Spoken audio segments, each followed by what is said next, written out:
기도하되 하나님께서 왜 이런 육체의 가시, 나의 질병을 허락해 주셨는지 알게 해달라고 기도해야 합니다.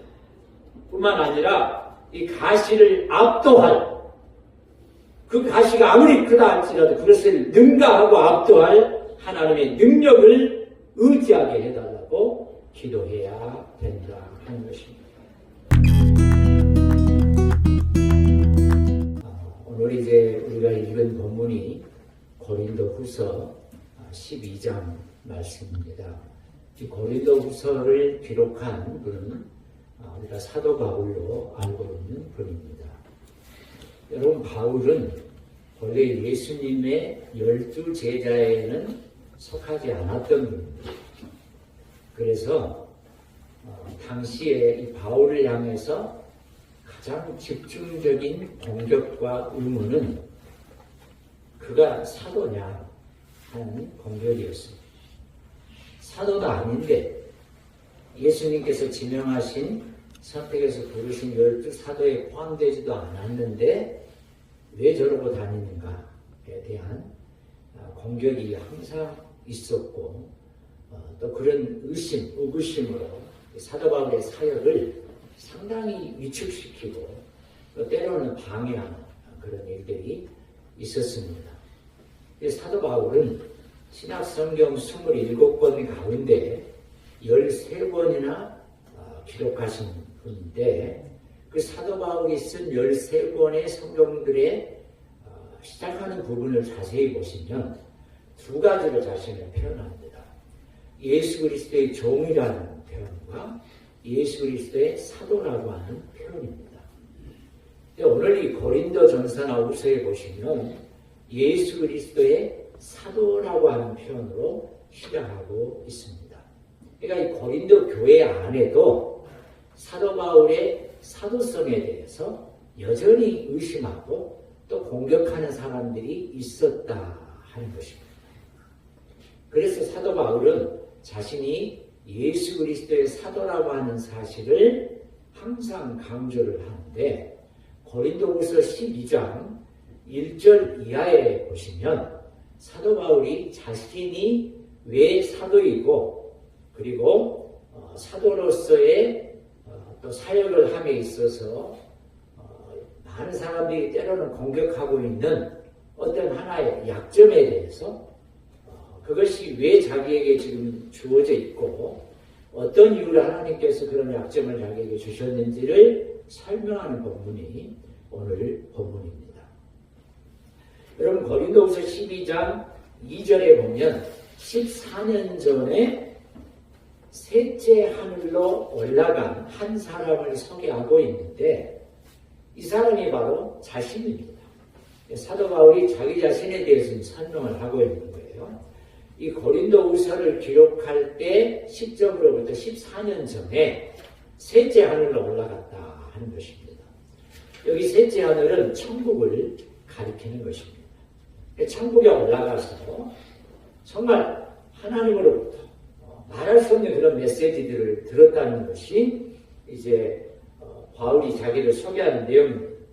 여러분, 12장 4절에 보시면 그가, 즉 나 바울이 낙원으로 이끌려가서 말로 표현할 수 없는 말을 들었으니 그랬습니다. 그러니까 사도 바울은 비록 12사도에 포함되지는 않았지만 하나님의 은혜로 천국을 보게 되고 그곳에서 놀라운 말씀들을 직접 들은 사람이다 하는 것이죠. 누구보다도 더 자랑할 수 있는 조건을 갖추고 있는 그런 사람이야 하는 것이죠. 자, 그런데 이런 사도 바울에게 약점이 있었다 하는 것이죠. 사람들이 볼 때 저래가지고 무슨 사도야. 사도라면 하나님께서 바울에게 어떤 저런 걸 주셨겠는가 하는 그런 약점이 하나 있었다는 것이 오늘 7절 이하의 말씀입니다. 그걸 바울은 어떻게 표현했냐면 가시로 표현을 했습니다. 그래서 7절에 보니까 내 육체의 가시를 동사가 뭡니까? 주셨으니 그랬습니다. 자, 육체의 가시, 바울의 가시가 뭐냐 하는 것이죠. 이 가시라고 하는 표현은 여러분 가시 아시죠? 장미꽃 같은 경우에 가시가 있잖아요. 그래서 가시에 찔렸어 그러면 꽤나 손가락 아프고 뭐 이렇게 합니다. 가시 빼려고 애를 씁니다만은 근데 이게 은유법이라는 거예요. 그러니까 실제로는 가시가 아니라는 거예요. 자, 그러면 이 가시로 표현된 헬라어 원문의 단어가 스콜로스라고 하는 그런 단어인데 이 스콜로스라고 하는 단어의 뜻은 아주 뾰족한 막대기입니다. 뾰족한 막대기. 그래서 그 날카롭고 뾰족한 막대기로 찌르면 감당할 수 없을 만큼의 고통을 느끼게 돼요. 죽을 만큼의 고통을 느끼게 되는 그런 뾰족하고 날카로운 막대기다 하는 것이죠. 근데 이런 막대기를 왜 가시로 표현을 했느냐? 그래서 이게 은유법이라 하는 것이죠. 실제 가시가 아니라는 거예요. 그러면 무엇을 가지고 사도 바울은 자기 육체를 늘 괴롭게 만들고 고통을 주고 죽을 만큼의 아픔을 주는 그런 가시로 표현을 했느냐? 학자들은 몇 가지로 들어요. 첫 번째는 그가 안질을 앓고 있었다 하는 것이죠. 눈의 질병이죠, 안질. 그리고 두 번째는 말라리아 병에 걸렸다 하는 것입니다. 이 말라리아라고 하는 열병인데 풍토병이죠. 여러 지역을 다니면서 전도를 하다 보니까 이런 말라리아 병에 걸려서 이게 그를 그렇게 가는 곳마다 고통스럽게 만들었다 하는 것이죠. 또 다른 학자들은 뭐라고 하냐면 간질이다. 저는 이 간질을 앓는 분들을 여러 번 이렇게 봤고 또 그들을 위해서 간절하게 기도도 했습니다만 어느 순간에 쓰러져 버려요. 거품을 이렇게 품으면서 정말 이 자기의 몸을 컨트롤할 수 없는 그런 상황이죠. 그러니까 눈병, 심각한 눈병, 안질, 거의 뭐 사물을 잘 보지 못하는 안질이 됐든 혹은 말라리아 열병이 됐든 아니면 만성 두통이 됐든 간질이 됐든 또 어떤 학자들은 바울을 계속해서 대적했던 그 대적한 무리들의 위력 항상 바울을 죽이려고 했으니까요. 그런 것들을 육체의 가시로 표현을 했다 이렇게 해석을 합니다. 이 가운데 어떤 것일 수 있을 것 같아요. 중요한 것은 자기가 가시라고 생각했던 그 육체적인 어떤 아픔 때문에 사역하는 데 심각한 어려움을 경험했다 하는 것입니다. 여러분 전도자가 선교사가 예를 들어서 이런 사역을 감당하면서 많은 사람들부터 저 사람이 정말 하나님이 위한 사역을 감당한다면 어떻게 저런 어려움을 겪을 수 있느냐 그렇게 의심할 수 있는 그런 약점이 바울에게 분명히 있었다 하는 것입니다. 그래서 사도 바울은 이것을 제거해 달라고 하나님 앞에 3번에 걸쳐서 간절하게 기도했다는 내용이 오늘 본문에 나오고 있습니다.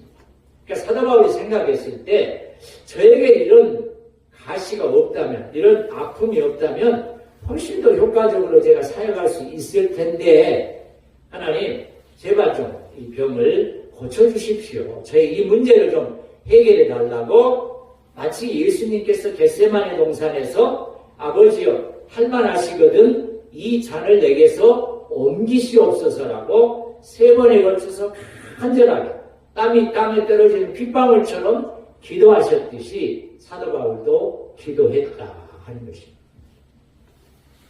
그러면서 바울은 이 자기에게 있는 이 육체의 가시에 대해서 어떻게 표현을 했느냐?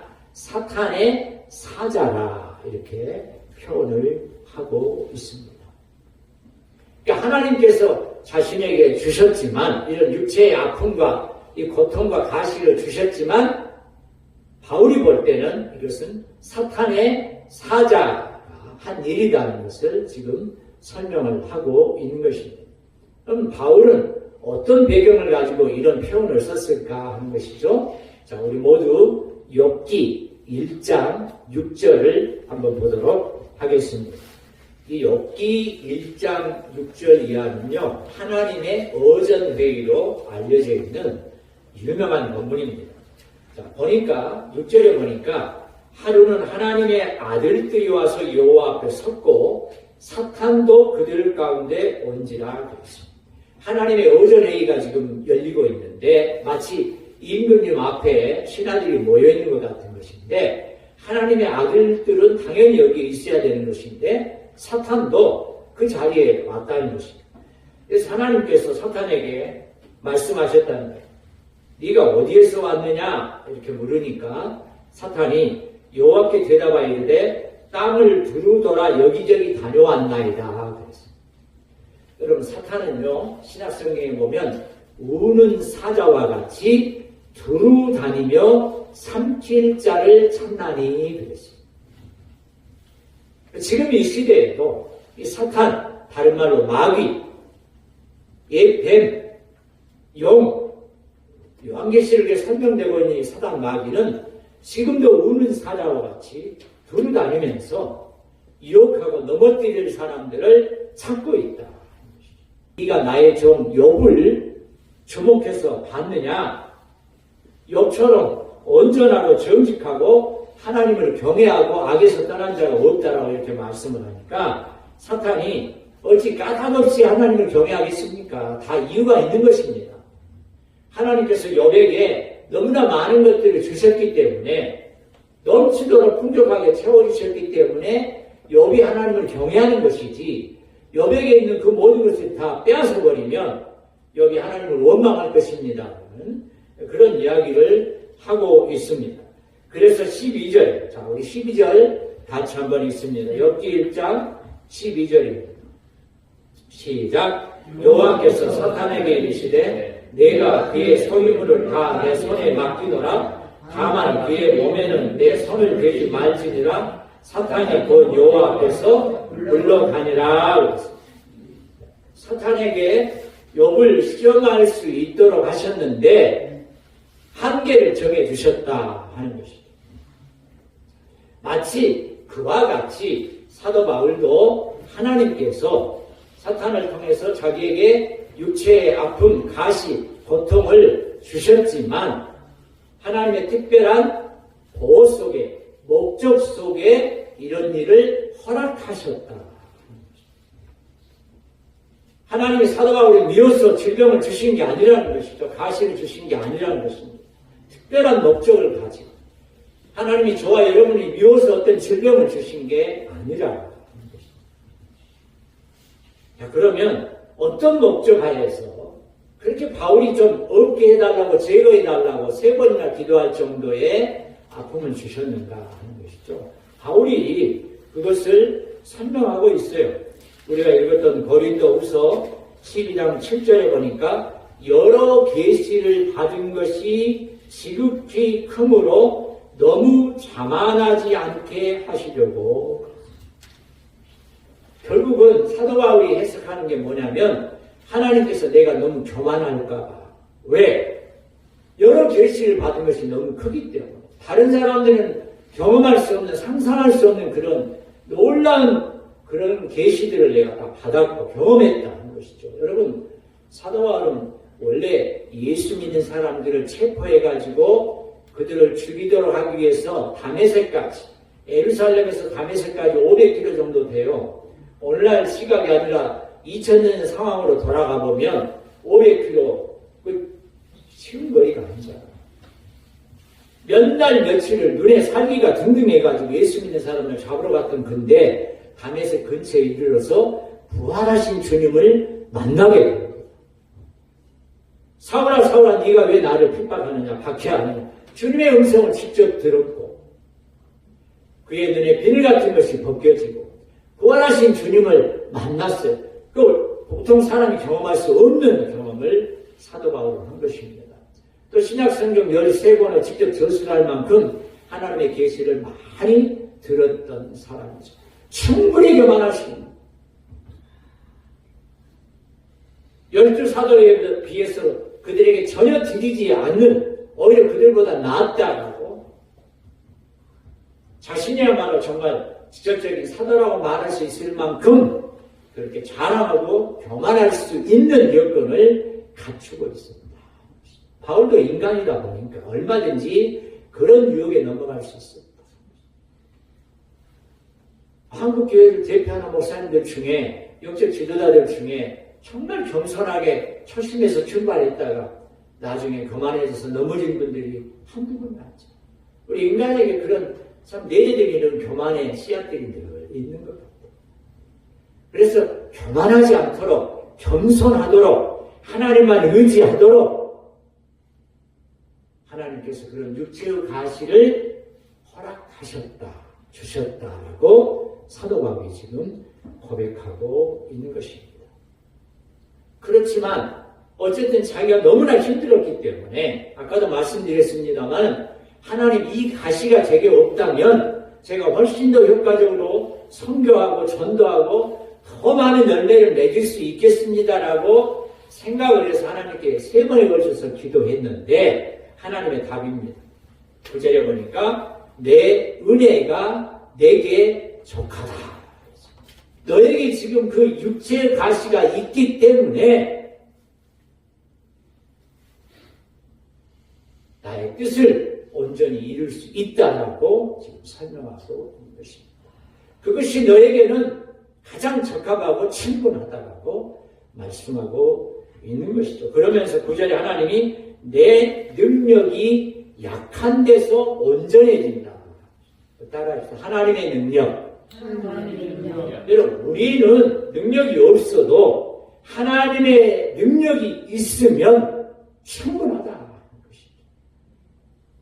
그래서 우리 능력이 아니라 내가 뭘 할 수 있습니다. 여러분 우리가 막 그럴 때 있잖아요. 뭐 가진 게 있고 뭐 이렇게 좀 힘이 있다고 생각하면 내가 다 할 수 있다고 생각을 해요. 아니, 교회 안의 문제도 그런 거 아니에요? 내가 했다는 거 내가 했다. 개척교회 이렇게 좀 크면 다 내가 했다. 그것 때문에 문제가 심각해지는 것이죠. 여러분 우리에게 능력이 물론 있을 수는 있지만 하나님의 일은 우리 능력이 아니라 하나님의 능력으로 되어지는 줄 믿습니다. 그래서 내 능력이 약한 데서 온전해진다. 그래서 사도 바울이 그 비밀을 깨닫고 크게 기뻐했다. 그래서 나에게 이런 육체의 가시를 주셨구나. 하나님의 뜻이 있었구나. 하나님의 능력을 의지하도록, 하나님의 능력으로 사용하도록, 하나님의 능력을 붙잡도록 내 능력이 아니라 여러분 사도 바울은 안수하면요 귀신도 떠나가고 질병이 바로 치유되고 막 그랬어요. 사도 바울. 이게 내 능력이 아니었구나. 하나님의 능력이었구나. 그 사실을 온전히 깨닫고 크게 기뻐했다 하는 것입니다. 그리고 오히려 그래서 약한 것들에 대해서 자랑했다. 이 사실을 깨닫고 바울이 자기의 육체의 가시 그렇게 없었으면 좋았을 거로 하나님 앞에 생각했던 것들에 대해서 이제는 자랑할 수 있게 됐다 하는 것이죠. 여러분 우리가 질병에 대해서 내가 뭔 병을 앓고 있습니다. 이런저런 질병을 앓고 있습니다라고 자랑할 수 있는 사람이 얼마나 되겠어요? 다 감추려고 하고 숨기려고 하는 것인데 우리 약점에 대해서 늘 감추려고 하는 그런 본능이 있는데 사도 바울은 하나님의 이런 뜻을 깨닫고 하나님께서 나를 교만하지 않도록 겸손하도록 하나님의 능력만 의지하도록 이 사실을 깨닫고 나서는 이걸 자랑할 수 있게 됐다 하는 것입니다. 나 이런 질병 앓고 있습니다. 나 이런 약점이 있습니다. 나 이런 어려움이 있습니다. 문제가 있습니다에 대해서 자랑할 수 있게 되었다는 것이죠. 왜요? 이유가 나와 있습니다. 이는 그랬어요. 그리스도의 능력이 내게 머물게 하려 함이라 그랬어요. 우리 약점에 대해서, 우리의 질병에 대해서, 우리의 연약함에 대해서 우리가 자랑할 수 있는 이유는 그리스도의 능력이 내게 머물도록 하기 위함이다. 여러분 이게 아주 중요한 단어가 나오는데요. 머물게라고 하는 단어에 번호 1번이 있습니다. 그리고 여러분 성경 오른쪽에 가보시면 1번 해가지고 헬라어 장막으로 덮게 그랬어요. 여기 그리스도의 능력이 내게 머물게 한다 할 때 이 머물게 헬라어가 에피스케노인데요. 이 에피스케노의 히브리어 구약의 관점이 뭐냐면 여기서 나온 스케노라는 단어와 관계된 게 쉐키나 따라서 쉐키나 여러분이 셰키나는요, 하나님의 임재, 하나님의 영광을 의미하고 있습니다.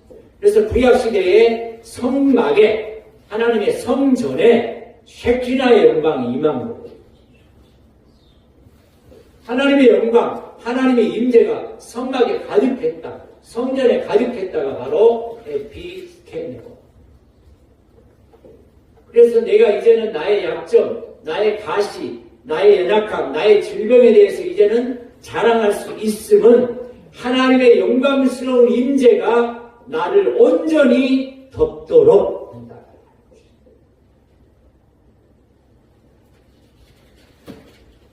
이게 훨씬 더 큰 은혜라.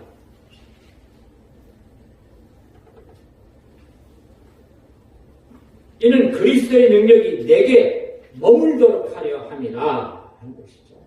하나님의 영광스러운 임재, 셰키나의 그 영광이 내게 가득 머물 수 있다. 그러므로 내가 그리스도의 약한 것들과 능력과 궁핍과 박해와 공고를 기뻐하노니 이는 내가 약한 그때에 강하니라.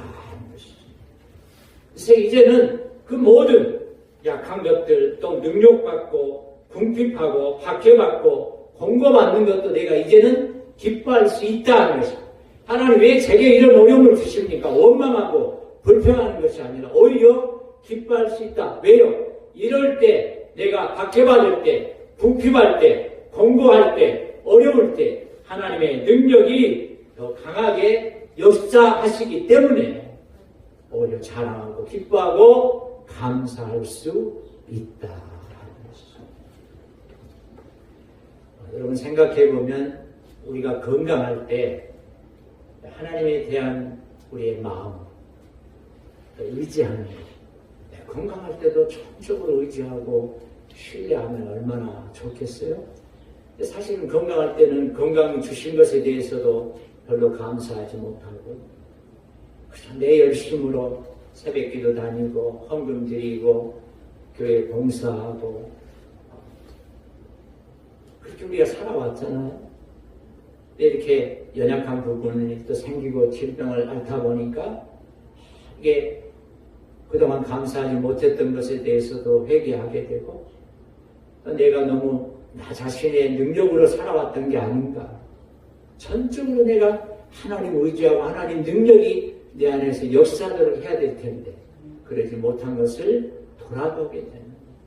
그래서 오히려 우리의 이런 지금 어려움, 이런 질병의 문제든 물질의 문제든 어떤 문제든지 간에 그 약함이 우리 하나님의 그 크신 능력, 그리스도의 그 크신 은혜와 능력을 붙잡고 의지하고 신뢰하고 경험하게 되는 거예요. 그래서 고난은 변정하고 찾아온 축복이다 하는 것을 우리가 경험하게 됐다 하는 것입니다. 사랑하는 새순라이프교회 성도 여러분, 저와 여러분이 가지고 있는 육체의 가시가 무엇이든지 간에 거기에는 반드시 하나님의 목적이 있음을 믿으시기를 축원합니다.